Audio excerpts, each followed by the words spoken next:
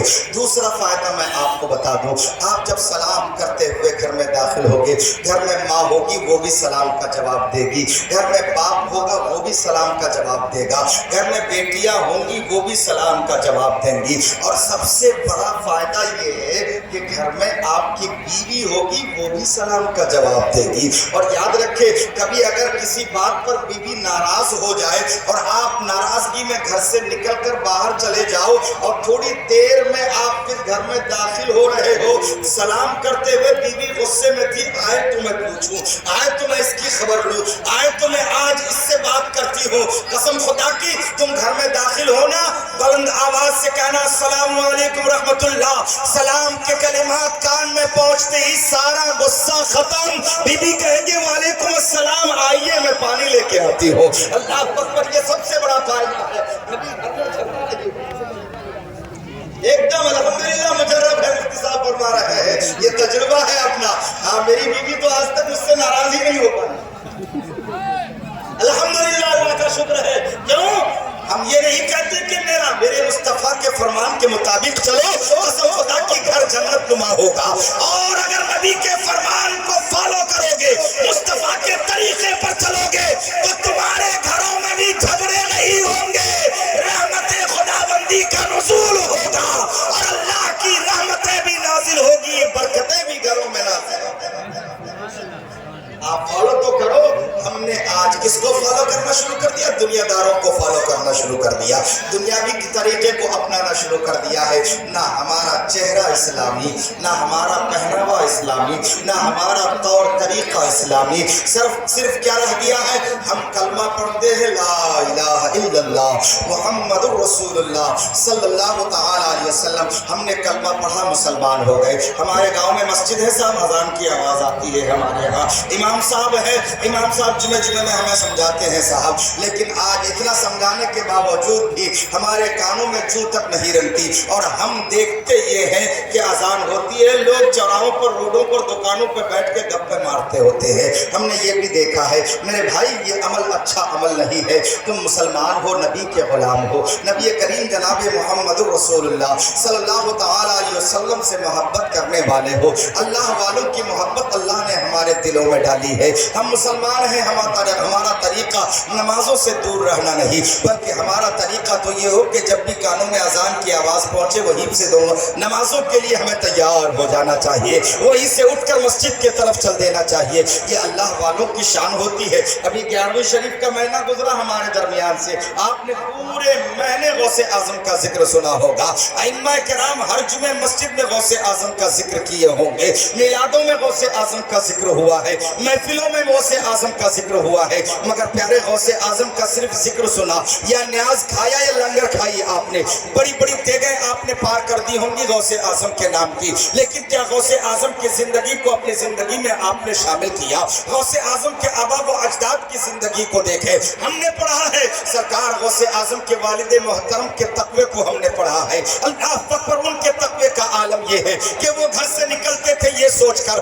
کہ اگر کوئی بے راہ مل جائے میں اسے راستہ دکھا دوں, کوئی بھٹکا ہوا مل جائے میں اس کی میں اس کو راہ راست پر لے آؤں, کوئی دین سے دور مل جائے میں اسے دین سے قریب لے آؤں, جس کو دین کی معلومات نہ ہو میں اسے دین کی معلومات فراہم کر دوں. یہ سوچ کر گھر سے نکلتے تھے اور سفر کیا کرتے تھے. اور تقوی کا عالم یہ ہے کہ جا رہے ہیں, سفر میں چل رہے ہیں, مگر جہاں اذان نماز کا وقت ہوا وہیں پر مصلی بچھا لیا کرتے تھے, وہیں پر پہلے نماز ادا کرتے پھر سفر جاری کرتے.